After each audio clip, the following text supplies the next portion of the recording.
الكرة المغربية على موعد مع الزلزال، تحركات سرية، صفقات جديدة، وجيل شاب سيغير موازين كرة القدم قبل مونديال 2026.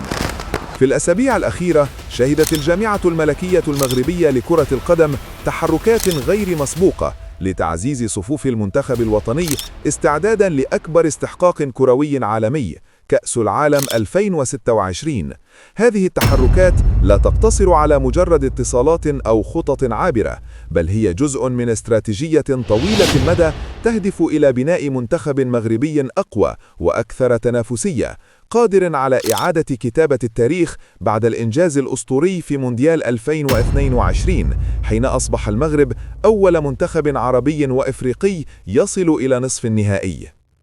مشروع نجم مستقبلي أساسي في أسود الأطلس.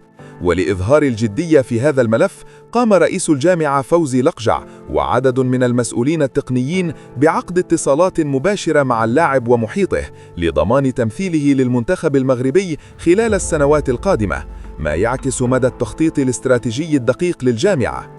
الهدف الاستراتيجي: بناء منتخب أقوى قبل كأس العالم 2026. بعد الإنجاز التاريخي في مونديال 2022، أصبح الهدف الرئيسي للجامعة هو الارتقاء بمستوى المنتخب والحفاظ على الإنجاز وتجاوزه.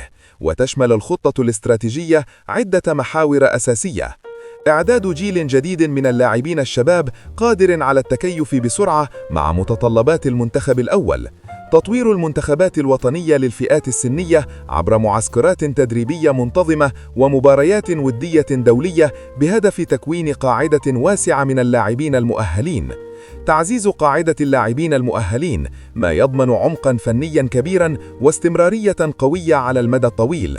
برنامج المنتخبات السنية والمعسكرات التدريبية. أعلنت الجامعة عن برنامج تقني متكامل للفئات السنية يشمل منتخب أقل من 17 سنة، منتخب أقل من 20 سنة، منتخب أقل من 23 سنة. ويهدف البرنامج إلى اكتشاف أفضل المواهب المغربية محليا وعالميا، ومنح اللاعبين الفرصة للاحتكاك بالخبرات الدولية من خلال مباريات ودية مع فرق أجنبية، مع التركيز على رفع المستوى البدني واللياقة، تطوير المهارات التقنية والتكتيكية، تعزيز الانضباط والروح الجماعية، إعداد اللاعبين نفسيا للمنافسات الكبرى. يعتبر هذا البرنامج حجر الزاوية في صناعة جيل جديد من أسود الأطلس قادر على المنافسة على أعلى المستويات. المباريات الودية: اختبار القوة قبل مونديال 2026. كجزء من الاستراتيجية، سيخوض المنتخب المغربي مباراتين وديتين مهمتين أمام منتخبي الإكوادور وباراغواي. هذه المباريات لا تقتصر على التجربة التكتيكية، بل تمثل فرصة حقيقية لاختيار الانسجام بين اللاعبين، تجربة المواهب الصاعدة، وضبط التشكيلة النهائية قبل البطولة. الجهاز الفني بقيادة وحيد خليلوزيتش سيستفيد من هذه المواجهات لتطبيق خطط اللعب، تجربة اللاعبين الجدد، والتحضير النفسي والبدني لمواجهة أقوى المنتخبات العالمية في مونديال 2026. تنظيم المسابقات المحلية. الجامعة لا تركز فقط على الجانب الدولي، بل تهتم أيضا بالمسابقات المحلية مثل دور البطولة الوطنية وكأس العرش. الهدف: رفع مستوى المنافسة الداخلية وإبراز المواهب الصاعدة التي يمكن ضمها لاحقا للمنتخبات الوطنية، ما يعزز العمق الفني والتكتيكي للمنتخب المغربي. الخلاصة: الرؤية الكبرى لمونديال 2026.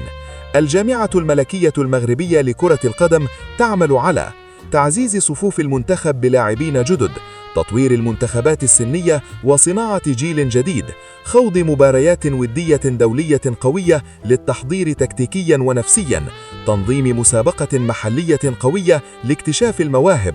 كل هذه الخطوات تهدف إلى وضع المنتخب المغربي في أفضل جاهزية ممكنة لمونديال 2026، مع التركيز على الوصول إلى الأدوار النهائية وربما بلوغ النهائي لأول مرة في تاريخ الكرة المغربية والعربية. المغرب يستعد للمرحلة القادمة، الجيل الجديد قادم والأسود على أعتاب كتابة التاريخ مرة أخرى. هل سيكون مونديال 2026 بداية أسطورة جديدة؟ ترقبوا كل التفاصيل.